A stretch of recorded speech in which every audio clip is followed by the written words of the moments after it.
sahabat Nabi tadi Nuaiman, pernah suatu waktu dia di zaman Rasulullah SAW sudah meninggal. Rasulullah SAW sudah intaqala ila rafiqil a'la.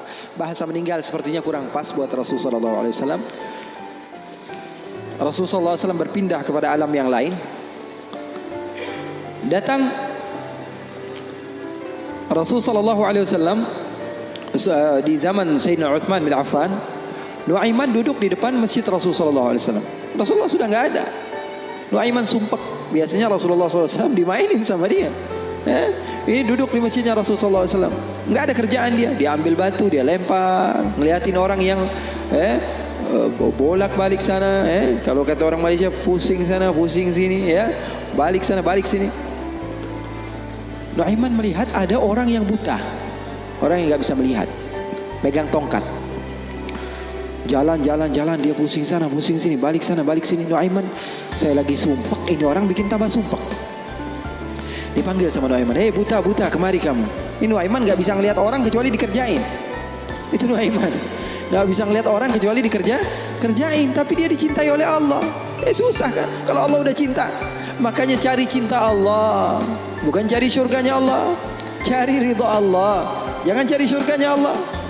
Surga itu makhluk, tapi ridhanya Allah, cintanya Allah itu yang paling mahal. Nuaiman akhirnya dipanggil buta, buta kamu kemari. Kenapa, kata si buta? Saya ini pusing, saya lagi sumpek, ngelihat kamu tambah sumpek, kata Nuaiman. Saya ini bukan mau bikin sumpek orang, kata si buta. Lalu apa yang kamu ingin lakukan? Saya ini dari tadi cari toilet, saya kebelet, kata si buta. Saya bersama anak saya yang biasa membawa saya, tapi anak saya sekarang sedang pergi ke pasar. Saya tidak tahu di mana dia. Saya sudah nggak kuat, kata Nuaiman. Oh, kamu cari toilet, bilang dari tadi, nanti saya bantu, kata Nuaiman. Dipegang tangannya sama Nuaiman. Ini mau balas dendam ini Nuaiman. Ini dipegang tangannya, dibawa kemana? Ke masjidnya Rasulullah Sallallahu Alaihi Wasallam. Dulu masjid nggak ada toiletnya, beda sama sekarang. Sekarang orang ke rest area, ngeliat ada masjidnya nggak? Ada. Mau ngapain? Mau sholat duha? Bukan, cari toiletnya. Nah, orang zaman sekarang kan begitu. Maka Nuaiman memegang tangan si buta, dibawa ke masjidnya Rasulullah. Kira-kira sudah dekat mihrab, di samping, di depan, katanya, oh ini toiletnya. Nah, kamu mau ngapain? Terserah kamu di sini. Apakah sudah tidak ada orang di belakang saya? Tidak ada, sudah aman tempatnya. Nuaiman kabur udah nggak ngurusin lagi udah. Orang lagi sholat banyak, sahabat-sahabat tabi'in lagi pada sholat. Ini tiba-tiba di depan, bayangin di depan situ ada yang buka celana. Yang lagi sholat, mereka mempercepat sholatnya, lalu maju ke depan, ingin dipukul ini orang. Ternyata ketika dilihat, wah buta ternyata. Kenapa kamu berani buang air kecil di masjidnya Rasulullah? Awa masjidi Rasulullah. Apakah ini masjidnya Rasulullah? Iya, ini masjidnya Rasulullah. Inna lillahi wa inna ilaihi raji'un. Kata siapa? Si buta ini. Tadi saya cari-cari toilet, tiba-tiba saya berjumpa dengan orang yang sepertinya orang baik. Dari tutur bicaranya adalah orang baik. Dia katakan ini adalah toilet, tempat buang air kecil. Kata sahabat-sahabat, pasti ulahnya Nuaiman. Karena semua sudah tahu, sudah ini kerjaan Nuaiman, gak ada selain dia. Maka siapa-siapa, kata si buta? Nuaiman. Oh, kurang ajar Nuaiman. Saya nadar, saya tidak keluar dari kota Madinah, pulang ke kampung saya sebelum saya pukul Nuaiman dengan tongkat saya. Buta ini sudah begitu marah. Akhirnya dia keluar dari masjid, dia cari-cari. Dia pusing sana, pusing sini, lari sana, lari sini. Dia cari di mana yang namanya Nuaiman. Tanya ke sana, tanya kemari. Tahu nggak Nuaiman? Oh, Nuaiman kalau dicari nggak bakalan ketemu. Tiba-tiba dia sudah capek, ini si buta. Nuaiman datang. Nuaiman tanya, nakar sautu. Dia rubah suaranya. Buta, lagi ngapain sendirian di sini? Dia bilang, saya lagi sumpek ini. Sumpek kenapa? Saya ditipu sama orang. Siapa namanya? Nuaiman. Terus kamu mau ngapain sekarang? Saya mau balas dendam. Oh, sini saya antar kamu kepada Nuaiman. Padahal yang ngomong siapa? Nuaiman. Ini bukan cerita-cerita saya yang bikin loh, bukan. Ada riwayatnya. Maka Nuaiman memegang tangan si buta, dibawa lagi kemana? Dia bohongi, dia tipu. Dia ajak keliling-keliling dulu, seakan-akan tempatnya sudah jauh. Selepas itu dia bawa ke masjidnya lagi.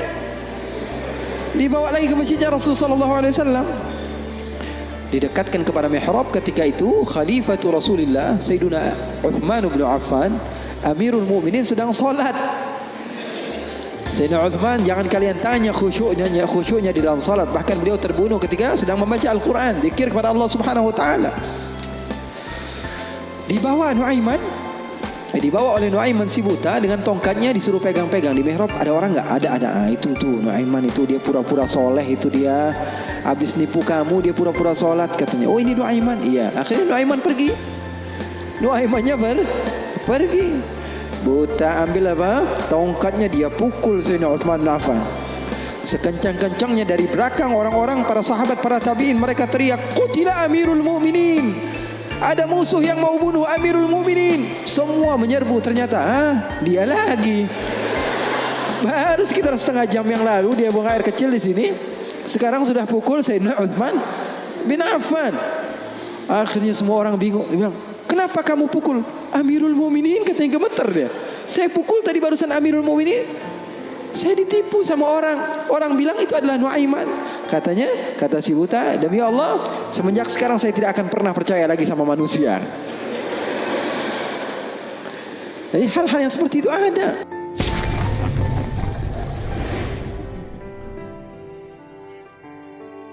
Maka Rasul sallallahu alaihi wasallam duduk ketika itu sendiri. Abu Bakar datang izin, "Anjasyah, boleh atau tidak saya masuk?" Kata Rasulullah, "Siapapun mau masuk silahkan masuk."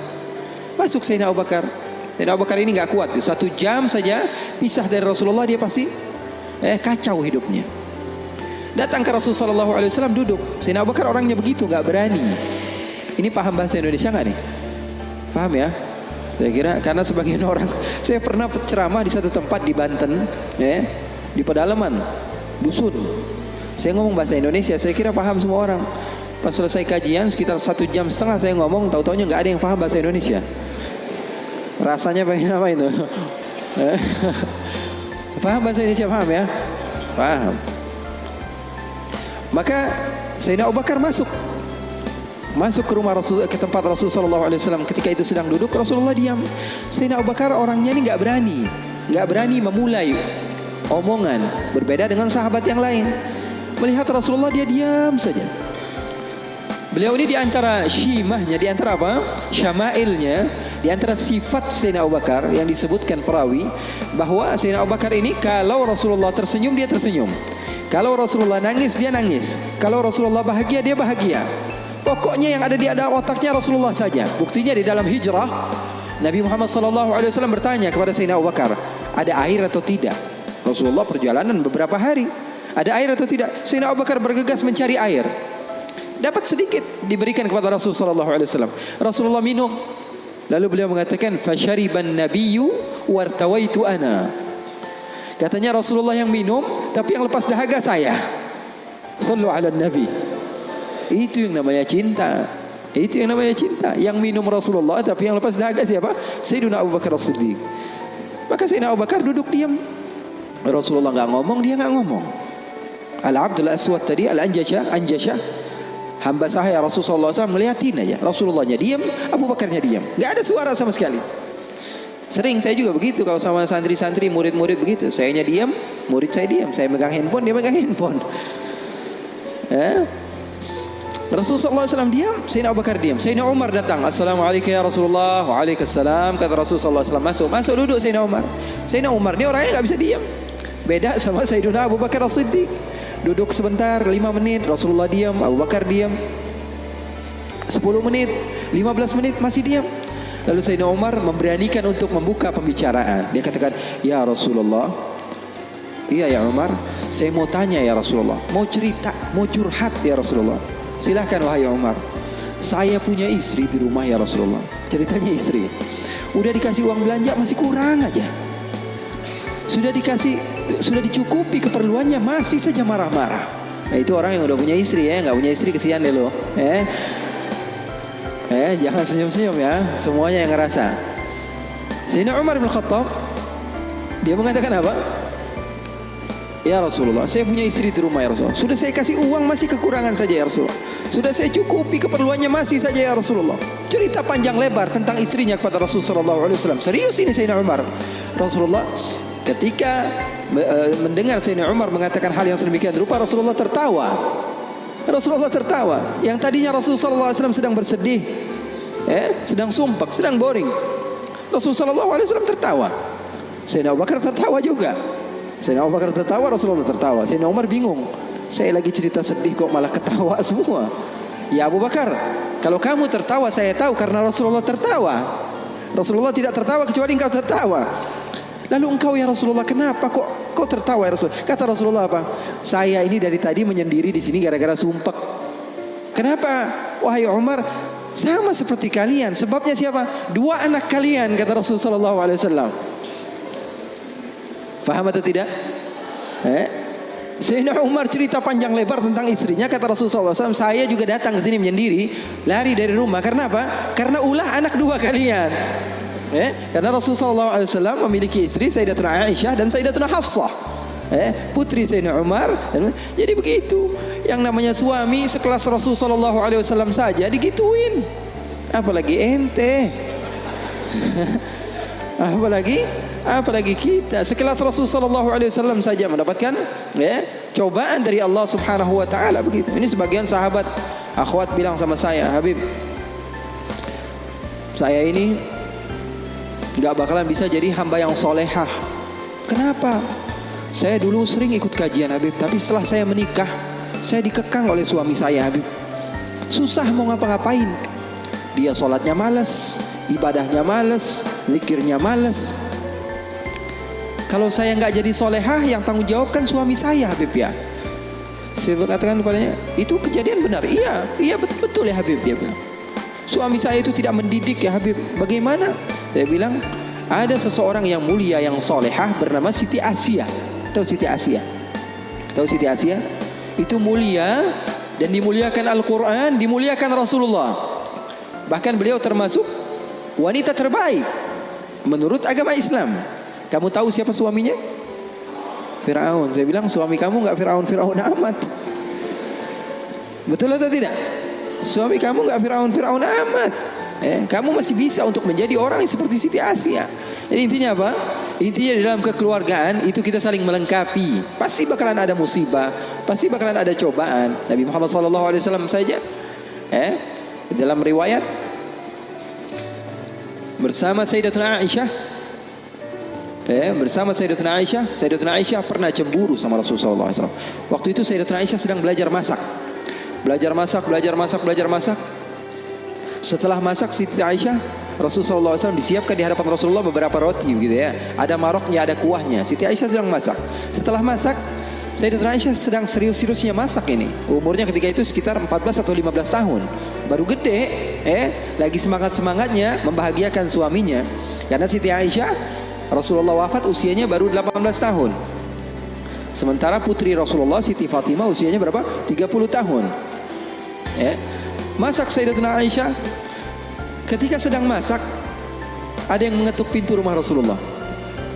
Assalamualaikum ya Rasulullah. Ternyata jariyah, hamba sahaya, perempuan yang membawa apa?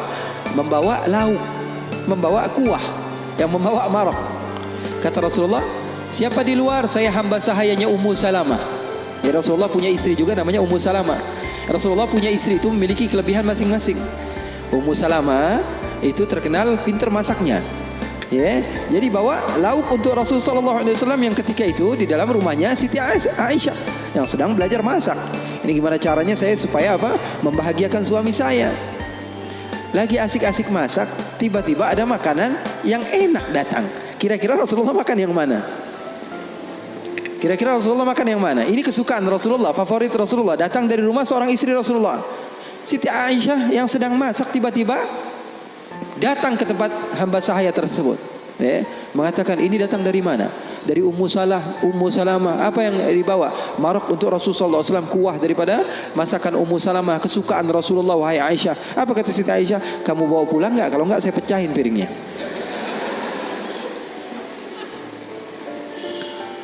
Yang jadi masalah di hadapan beliau Siti Aisyah ketika itu ada Rasulullah. Kalau ngomongnya hanya berdua saja mungkin biasa, tapi cewek tuh, lihat tuh bahayanya cewek. Inna kaidakunna azim, kata Allah. Sesungguhnya tipu daya muslihat perempuan itu azim. Allah yang bilang. Sementara muslihatnya syaitan kata Allah Subhanahu wa taala dhaif, lemah. Di dalam Al-Qur'an yang kalian baca, betul belum? Setan Allah Subhanahu wa taala sifatkan tipu muslihatnya itu sangatlah lemah, tipu dayanya. Tapi kalau perempuan, inna kaidakunna azim kata Allah Subhanahu wa taala. Bukan berarti bahwa perempuan itu begini dan begitu, enggak. Memang udah bawaannya begitu. Begitu. Makanya orang yang paling sabar dengan istrinya pahalanya paling besar. Orang yang paling bukan curhat ini ya. Orang yang paling sabar dengan istrinya pahalanya besar di sisi Allah. Bahkan ada seorang wali di negeri Hadramaut ditanya, kenapa kamu bisa soleh seperti ini? Kamu mendapatkan maqam yang tinggi di sisi Allah. Kenapa? Karena sabarnya dia sama istrinya. Setiap hari diomelin sama bininya. Setiap hari diomelin sama istrinya. Maka Siti Aisyah mengatakan, kamu bawa pulang atau tidak? Kalau tidak saya pecahkan di sini juga. Bingung ini. Hamba sahaya pulang diomelin istri Rasul, nggak pulang diomelin istri Rasul. Nggak enak kan? Jadi begitu. Kalau dia pulang diomelin Ummu Salamah, nggak pulang diomelin Siti Aisyah. Akhirnya galau dia, diam aja di situ. Rasulullah ngeliatin, ini mau ngapain ini Aisyah ini? Ternyata benar, diambil sama Siti Aisyah dan dilempar makanan tersebut di hadapan Rasulullah. Maka takut itu hamba sahaya dan dia pun pulang. Siti Aisyah mengatakan, ya Rasulullah, nggak lauk di sini, nggak lauk dari situ. Maksudnya apa? Nggak ada lauk. Sekarang makan siang nggak ada lauk. Ini enggak, itu enggak, kata Rasulullah. Kata Siti Aisyah. Siti Aisyah pergi. Lalu Rasulullah SAW menunjukkan kepada kita akan arti cinta. Sahabat saya bertanya, apa arti cinta? Ketika Rasulullah SAW mengambil sisa-sisa makanan tersebut dan tertawa, lalu mengatakan, gharat ummukum, gharat ummukum. Ibu kalian sedang cemburu, pergi jangan mendekat, kata Rasulullah Sallallahu Alaihi Wasallam. Jadi hal yang seperti itu ada di zaman Rasul Sallallahu Alaihi Wasallam, di kehidupan baginda Rasul Sallallahu Alaihi Wasallam. Bahkan pernah Siti Aisyah, ini kenapa cerita suami istri terus ya? Padahal saya mau cerita tentang hamba yang soleh tadi, tapi nggak apa-apa lah. Siti Aisyah pernah suatu saat ada masalah sama Rasulullah. Terus dia bilang, ya Rasulullah, kamu yang bersalah. Kata Rasulullah SAW, kita selesaikan masalahnya, wahai Aisyah, dengan baik-baik. Bagaimana jalan keluarnya? Kata Siti Aisyah, panggil salah seorang di antara sahabatmu yang menjadi hakim, menengahi antara kita berdua. Kata Rasulullah, oke, saya panggil Umar. Enggak, Umar terlalu keras, kata Siti Aisyah. Beliau yang menentukan. Rasulullah begitu cinta kepada istrinya Siti Aisyah. Sampai Rasulullah tahu. Di dalam Bukhari, Rasulullah SAW mengatakan kepada Siti Aisyah, wahai Aisyah, aku tahu kapan kamu marah, kapan kamu tidak marah. Kapan ya Rasulullah? Kata Siti Aisyah, kata Rasulullah, ketika kamu bersumpah, wa Rabbi Ibrahim, demi Tuhannya Nabi Ibrahim, berarti kamu tidak sedang mau menyebut namaku, kamu berarti lagi marah. Tapi kalau lagi kamu berbahagia denganku dan senang kepadaku, kamu akan mengatakan wa Rabbi Muhammad, demi Tuhannya Nabi Muhammad Sallallahu Alaihi Wasallam. Maka Sayyidina Umar, kata Rasulullah, kata Sayyidatuna Aisyah, enggak mau. Sayyidina Umar terlalu tegas. Kita panggil Uthman. Uthman nanti lebih membela kamu ya Rasulullah. Dia orangnya maluan, pemalu. Kata Rasulullah, kalau begitu Sayyidina Ali bin Abi Thalib, kalau itu sih pasti menang Rasulullah, sepupunya Rasulullah, mantunya Rasulullah. Terus siapa yang kamu mau? Abu Bakar? Abu Bakar sepertinya lebih cocok ya Rasulullah. Kata Siti Aisyah, Abu Bakar sepertinya lebih cocok, bapaknya. Akhirnya kata Rasulullah, oke, kita panggil Sayyidina Abu Bakar. Dipanggil Sayyidina Abu Bakar. Bingung Sayyidina Abu Bakar. Sayyidina Abu Bakar sudah tahu ini pasti kerja ulah Siti Aisyah ini. Kenapa saya dipanggil Rasulullah Sallallahu Alaihi Wasallam? Datang Sayyidina Abu Bakar mengatakan kepada Rasulullah SAW, ada apa ya Rasulullah? Kata Rasulullah, saya sedang ada masalah dengan Siti Aisyah, dengan Aisyah. Saya ingin diselesaikan dengan baik-baik. Kamu menjadi penengah. Kamu bukan sahabat saya, bukan murid saya, dan kamu bukan sebagai ayah daripada Aisyah, tapi kamu sebagai hakim yang bijak, yang memisah, yang menyelesaikan masalah kami berdua. Oke, kata Sayyidina Abu Bakar. Duduk Sayyidina Abu Bakar. Ditanya sama Rasulullah SAW, ayo Abu Bakar mulai. Sayyidina Abu Bakar mulai. Kata Sayyidina Abu Bakar, saya mau tahu asal usul masalahnya ini dari mana. Belum sempat Rasulullah SAW menjawab, Sayyidatuna Aisyah sudah mengatakan, yang salah dia bukan saya. Sayyidatuna Aisyah nggak mau menyebut nama Rasulullah. Yang salah dia, kata Sayyidatuna Aisyah. Marah Sayyidina Abu Bakar, berdiri mau dipukul Sayyidatuna Aisyah. Kurang ajar kamu sama Rasulullah. Ketika mau dipukul Siti Aisyah, apa yang beliau lakukan? Beliau kembali kepada Rasul sallallahu alaihi wasallam dan berlindung kepada Rasul sallallahu alaihi wasallam. Di belakang Rasul sallallahu alaihi wasallam. Lalu Rasul sallallahu alaihi wasallam memegang tangan Sayyidina Abu Bakar yang mau memukul Siti Aisyah dan mengatakan, "Wahai Abu Bakar, kalau mau main kekerasan bukan di sini tempatnya. Dia adalah istri saya." Keren enggak Rasulullah? Maka Sayyidina Abu Bakar malu dan keluar dari rumah Rasul sallallahu alaihi wasallam. Siti Aisyah memeluk Rasul sallallahu alaihi wasallam.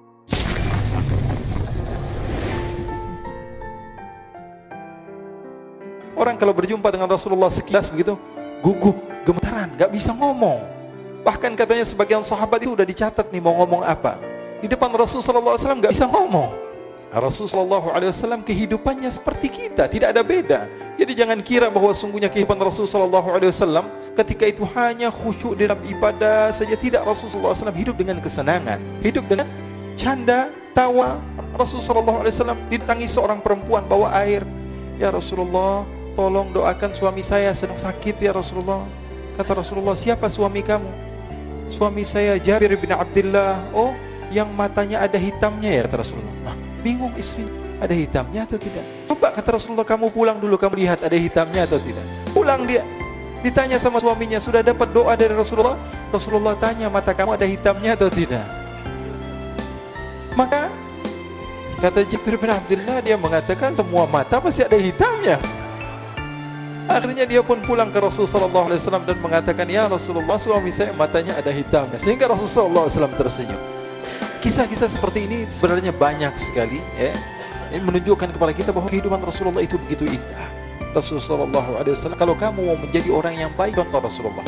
Mau menjadi bapak yang baik, contoh Rasulullah. Mau menjadi pemimpin peperangan yang baik, Rasulullah. Mau menjadi murid yang terbaik, contoh Rasulullah. Bagaimana akhlak Rasulullah. Mau menjadi suami yang baik, contoh Rasulullah. Dalam segala hal, apapun itu Rasulullah SAW makhluk yang paling terbaik.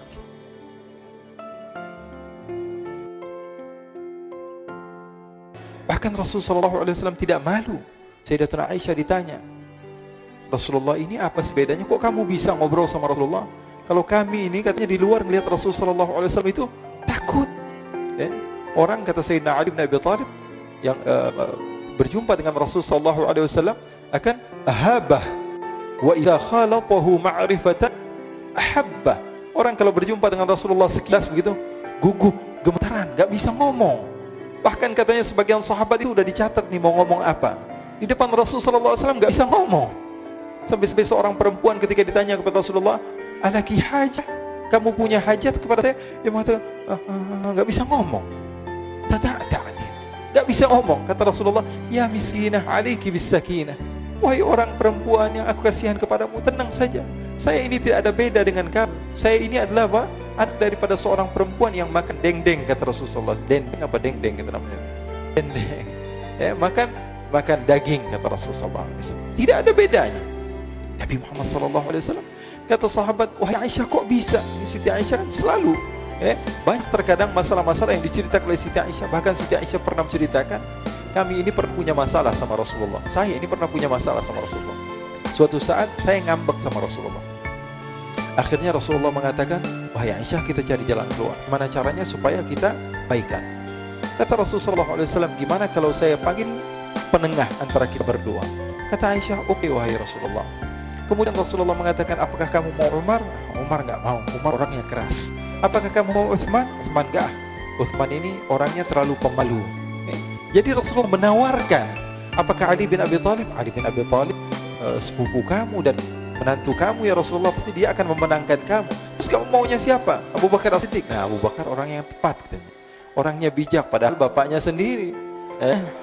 Siti Aisyah mengatakan, apa? Ini orang yang bijak, orang yang tepat. Ya sudah, panggil Abu Bakar. Dipanggil Sayyidina Abu Bakar As-Siddiq. Sayyidina Abu Bakar sudah malu di hadapan Rasulullah SAW. "Ada apa ya Rasulullah?" Kata Rasulullah SAW, "Wahai Abu Bakar, saya memanggil kamu ke tempat ini untuk menjadi penengah antara saya dan Aisyah. Karena saya memiliki masalah, kamu bukan sahabat saya dan kamu bukan ayah daripada Aisyah. Sekarang kamu sebagai penengah antara masalah kami berdua." Kata Sayyidina Abu Bakar, "Oke ya Rasulullah." Duduk Sayyidina Abu Bakar. Maka Sayyidina Abu Bakar bertanya, "Siapa yang mau menceritakan?" Maka Rasulullah SAW katakan, "Wahai Aisyah, saya atau kamu dulu yang memulai?" Maka Sayyidatuna Aisyah mengatakan, kamu dulu yang memulai ya Rasulullah, tapi tolong jangan berdusta. Sayyidatuna Aisyah mengatakan hal yang sedemikian rupa, kamu saja ya Rasulullah yang berkata dahuluan, akan tapi tolong jangan dusta. Sayyidina Abu Bakar berdiri marah, langsung mau memukul Sayyidina Abu Bakar. Masa Rasulullah kamu katakan pendusta? Masa Rasulullah kamu katakan berbohong? Ketika mau ditampar oleh Sayyidina Abu Bakar, ditahan oleh Rasulullah SAW. Kata Rasulullah, aku memanggil kamu ke sini bukan untuk memukul istri saya, tapi saya memanggil kamu ke sini untuk menyelesaikan masalah saya dan Aisyah. Maka larilah Sayyidina Abu Bakar, disuruh pulang oleh Rasulullah SAW. Lalu Sayyidatuna Aisyah memeluk Rasulullah dan mengatakan, Rasulullah SAW katakan pada Sayyidatuna Aisyah, kamu lihat betapa hebatnya suami kamu menyelamatkan kamu dari musuh kamu. Sehingga Sayyidatuna Aisyah malu dan mendekat kepada Rasulullah SAW. Ikhwani, Rasulullah SAW kehidupannya seperti kita, tidak ada beda. Jadi jangan kira bahwa sungguhnya kehidupan Rasulullah SAW ketika itu hanya khusyuk dalam ibadah saja. Tidak, Rasulullah SAW hidup dengan kesenangan, hidup dengan keharmonisan, hidup dengan apa? Hidup dengan canda, tawa. Rasulullah SAW ditangi seorang perempuan bawa air. Ya Rasulullah, tolong doakan suami saya sedang sakit ya Rasulullah. Kata Rasulullah, siapa suami kamu? Suami saya Jabir bin Abdullah. Oh, yang matanya ada hitamnya ya, kata Rasulullah. Bingung istrinya, ada hitamnya atau tidak? Coba, kata Rasulullah, kamu pulang dulu, kamu lihat ada hitamnya atau tidak. Pulang dia, ditanya sama suaminya, sudah dapat doa dari Rasulullah? Rasulullah tanya, mata kamu ada hitamnya atau tidak? Maka kata Jabir bin Abdullah, dia mengatakan semua mata pasti ada hitamnya. Akhirnya dia pun pulang ke Rasulullah SAW dan mengatakan, ya Rasulullah, suami saya matanya ada hitamnya. Sehingga Rasulullah SAW tersenyum. Rasulullah SAW pernah didatangi seorang wanita. Kemudian Rasulullah datang ke rumah Siti Aisyah. Ketika itu Siti Aisyah sedang duduk sama nenek yang sudah tua. Kata Rasulullah SAW, wahai Aisyah, siapa itu? Ini sahabat saya Rasulullah, sering duduk sini ngumpul sama saya, kata Siti Aisyah. Kata Rasulullah SAW, kasih tahu dia nggak bakalan masuk surga. Dikasih tahu sama Siti Aisyah, nangis ini nenek ini. Akhirnya pulang ke rumahnya, nangis terus menerus setiap hari, sehingga dia tidak pernah datang lagi ke rumah Siti Aisyah. Rasulullah tanya, mana nenek-nenek yang biasa duduk sama kamu wahai Aisyah? Sekarang sudah selalu nangis ya Rasulullah. Kenapa? Karena dia dikatakan oleh engkau, ma yantiqu anil hawa in huwa illa yuha. Nabi Muhammad tidak mungkin berdusta. Nenek ini yakin dia tidak akan pernah masuk surga. Maka Rasulullah SAW tersenyum dan mengatakan, wahai Aisyah, bukan itu yang kumaksud. Nanti kalau dia masuk surga, dia berubah, nggak jadi nenek-nenek lagi. Di surga tidak ada nenek-nenek, kata Rasulullah SAW. Ini riwayatnya sahih. Kisah-kisah seperti ini sebenarnya banyak sekali, ya. Ini menunjukkan kepada kita bahwa kehidupan Rasulullah itu begitu indah. Rasulullah SAW, kalau kamu mau menjadi orang yang baik, contoh Rasulullah.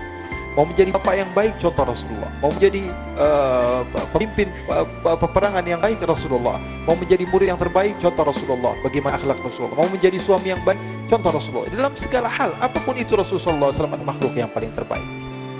Kok ini berlebihan di dalam memuji Rasulullah? Emang diperintah Rasulullah. Di dalam Bukhari, Rasulullah SAW katakan, la tuturuni. Ini dalil sebagian orang yang melarang kita untuk banyak memuji Rasulullah. Apa tuturuni? Al-mubalaghatu fi tsana. Berlebihan di dalam memuji Rasul. Katanya enggak boleh. Baca hadis Bukhari katanya. Tidak boleh berlebih-lebihan di dalam memuji Rasul. Baik. Memang itu hadis Rasulullah, tapi tolong teruskan hadisnya. Rasulullah katakan apa? La tuturuni kama arratin nasara Isa bin Maryam. Jangan berlebih-lebihan di dalam memujiku, tapi ada terusannya. Seperti orang-orang Nasara memuji Nabi Isa. Mafhumnya apa? Rasulullah memberikan batasan. Arti daripada berlebihan itu ketika menjadikan Rasul sebagai Tuhan. Mafhumnya apa? Mafhumnya bagi orang yang pintar, bahwa mau puji Rasulullah, puji semau kamu. Yang terpenting jangan jadikan Tuhan. Jangan dijadikan Tuhan.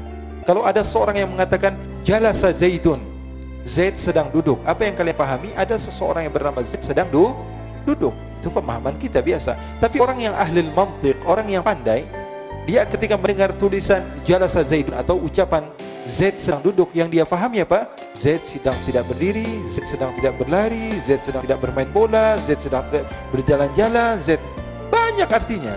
Maka insya Allah kita termasuk orang-orang yang Allah Subhanahu wa ta'ala berikan kemudahan Di dalam mencintai Rasulullah SAW diberikan jalan supaya kita senantiasa dicintai oleh Rasulullah SAW. Siapapun itu yang hidup di masa Rasulullah SAW memiliki kelebihan, memiliki kekurangan, tapi semua orang yang hidup zaman Rasul adalah orang yang memiliki kelebihan. Rasulullah tidak pernah memandang mereka dengan pandangan yang hina. Siapapun, sekelas Abu Bakar, sekelas Umar, sekelas Nuaiman, semua di mata Rasulullah SAW adalah orang yang bersaksi bahwa tiada Tuhan selain Allah dan Nabi Muhammad adalah utusan Allah. Ini yang kita contoh. Poin yang saya ingin sampaikan kepada kalian itu saja sudah. Jangan pernah menganggap remeh manusia siapapun itu. Nampak dia adalah ahli minuman keras, akan tapi dia cinta sama Allah, dicinta oleh Allah. Cinta kepada Rasul, dicinta oleh Rasul. Oleh karena itu jangan pernah menganggap remeh siapapun, karena bisa jadi orang yang kamu hina adalah orang yang lebih mulia dibanding kamu. Ini saja dari saya. Wassallallahu bijamalika wa jalalika ala sayyidina Muhammadin warzuqna kamilal mutaba'ati lahu zahiran wa batinan fi akhirati. Wassalamu alhamdulillah rabbil alamin.